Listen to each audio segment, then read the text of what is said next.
আসসালামু আলাইকুম সবাইকে। তোমার কি বায়োলজি পড়তে ভয় লাগে? বা বায়োলজির বিষয়গুলো তোমার জন্য না এরকম কি কখনো মনে হয়? বা কখনো কি বায়োলজি পড়তে গিয়ে এমন ধারণা হয়, ভাইয়া এসব বিষয় তো মাথাতেই ঢোকে না।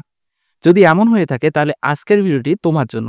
কেননা আজকের এই ভিডিওতে আমরা আলোচনা করব বায়োলজির কিছু কিওয়ার্ডস বা টার্মিনোলজি সম্পর্কে, যেগুলো জানা থাকলে তোমার বায়োলজি পড়াটা অনেক স্মুথ হবে। তো চলো ভিডিওটি শুরু করা যায়। বায়োলজি পড়তে ভালো না লাগার অন্যতম কারণ হলো বায়োলজিতে ব্যবহৃত কিছু শব্দ আছে যেগুলো আমরা জীবনে কোনোদিনও শুনি নাই।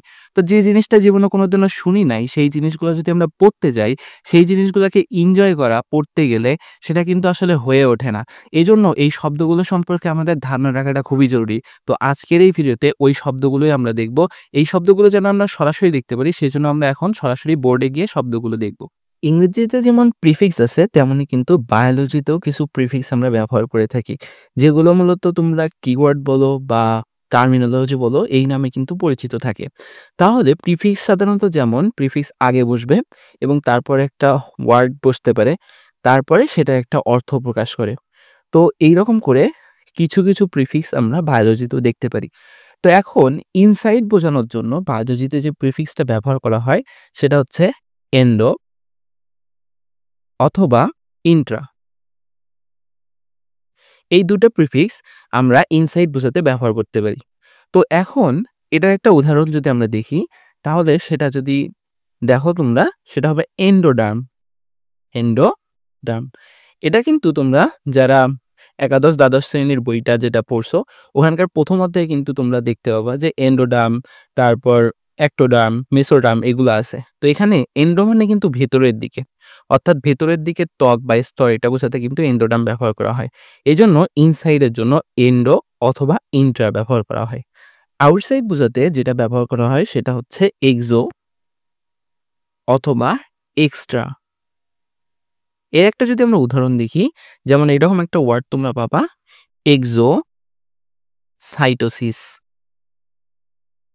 অর্থাৎ এটা মূলত বোঝায় যে প্লাজমা লেমার মাধ্যমে পদার্থসমূহকে কোষের বাইরে নিষ্কাশন। এই যে বাইরে কথাটার জন্য কিন্তু এক্সো কথাটা আসছে। এর পরবর্তীতে অ্যারাউন্ড। অ্যারাউন্ড মানে কি চারদিকে। চারদিকে অর্থে আমরা যেটা ব্যবহার করতে পারি তার মধ্যে রয়েছে এপি অথবা সার্কাম অথবা পেরি। তো এর একটা সুন্দর একটা উদাহরণ তোমরা যেটা পাবা তোমাদের টিস্যু অধ্যায়ে গেলে, যেমন এখানে আছে কি একটা পেরিসাইকেল। পেরিসাইকেল। তো দেখো পেরিসাইকেল মানে কি পরিচক্র। তো এটা কিন্তু চারপাশ বোঝানোর জন্য এই পেরিটা ব্যবহার করা হয়েছে। এর পরবর্তীতে আছে বিটুইন। বিটুইন বোঝানোর জন্য যেটা ব্যবহার করা হয় সেটা হচ্ছে ইন্টার। তোমরা যখন যে শ্বাস-প্রশ্বাস নিয়ে পড়বা, প্রশ্বাস-নিঃশ্বাস সম্পর্কে, সেখানে একটা পেশির নাম পড়বা যেটা হচ্ছে ইন্টারকোস্টাল। অর্থাৎ যে মানুষের যে রিবগুলো আছে, পশুকাগুলো আছে, এরকম ২ টা পশুকার মাঝে যে পেশিটা থাকে সেটাকে কিন্তু ইন্টারকোস্টাল পেশি বলা হয়। এই যে কোস্টাল পেশি, কোস্টা সাধারণত ওই রিব বা পশুকা অর্থে ব্যবহার করা হয়। আর ইন্টার ব্যবহার করা হয় ওই বিটুইন অর্থে, অর্থাৎ ২ টা রিব বা ২ টা পশুকার মাঝখানে যে পেশিটা আছে সেইটাকে কিন্তু ইন্টারকোস্টাল পেশি বলা হয়। এরপরে যেটা আছে সেটা হচ্ছে অ্যাক্রোস। অ্যাক্রোস বোঝাতে সাধারণত আমরা ট্রান্স ব্যবহার করে থাকি। এরপর থ্রো বা কমপ্লিট অর্থাৎ সম্পূর্ণ বোঝাতে আমরা ব্যবহার করি ডায়া অথবা পার।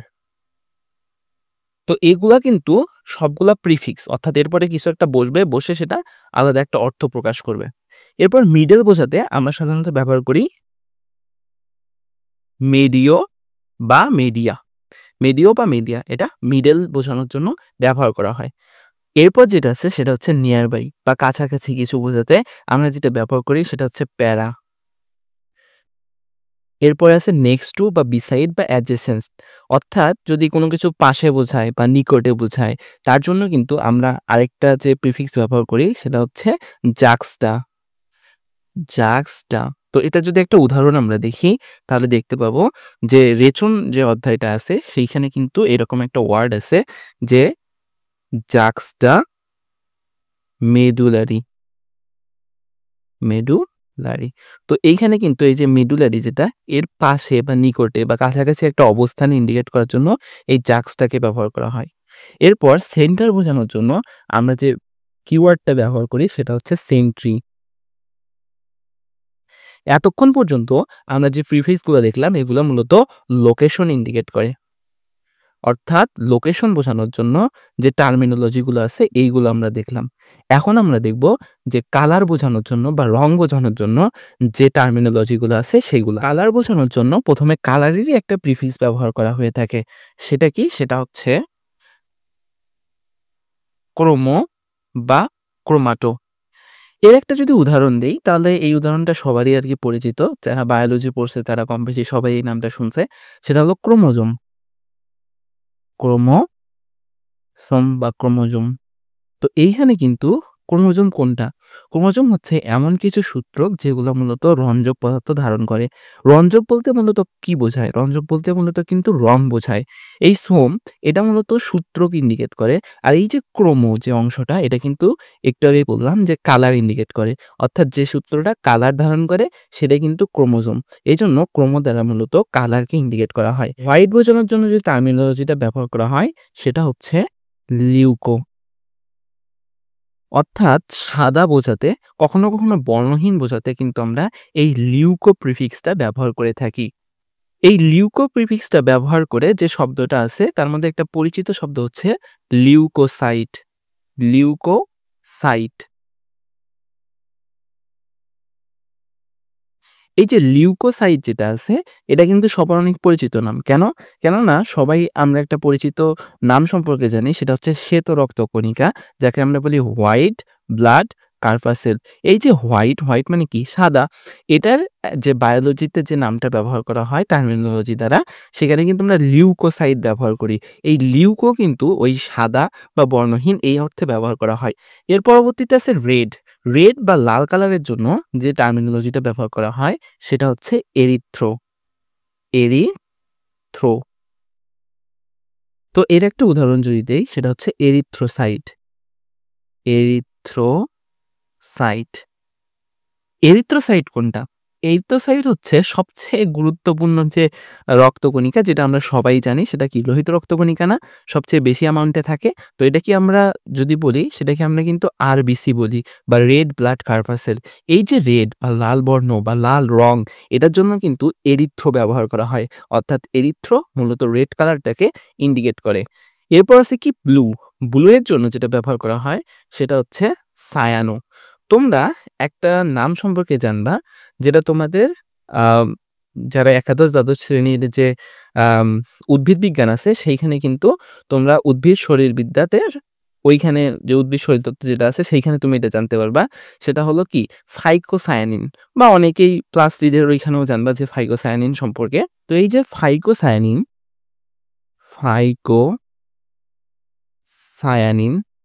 এইটা কিন্তু নীল কালারকে ইন্ডিকেট করে অর্থাৎ ব্লুকে ইন্ডিকেট করে। কেন? তুমি যদি একটু লক্ষ্য করো তাহলে কিন্তু এইখানে এই যে ছায়ানো এর ছায়ানোর থেকে ছায়ানিন শব্দটা কিন্তু আসছে।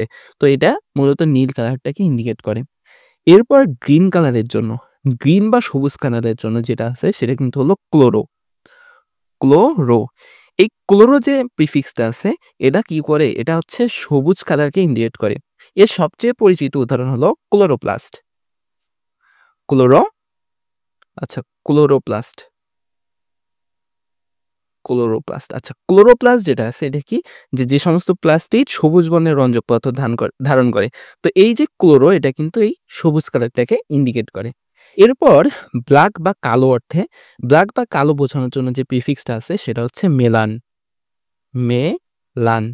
তোমরা একটা পরিচিত নাম যেটা তোমরা যারা এইচএসসির পড়তেছো তারা কিন্তু জানো মেলানিন সম্পর্কে।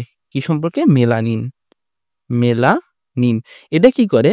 এটা কিন্তু আমাদের যে ওই যে ত্বকের যে অংশগুলো আছে ওগুলা কালো করে বা ত্বকের অংশ কালো করে বা চুলের বর্ণ কালো করে। অর্থাৎ কালো করার জন্য যেটা দরকার হয় সেটা হচ্ছে মেলানিন। এই মেলানিনের দেখো নামটার সাথে দেখো মেলান কথাটা কিন্তু আছে।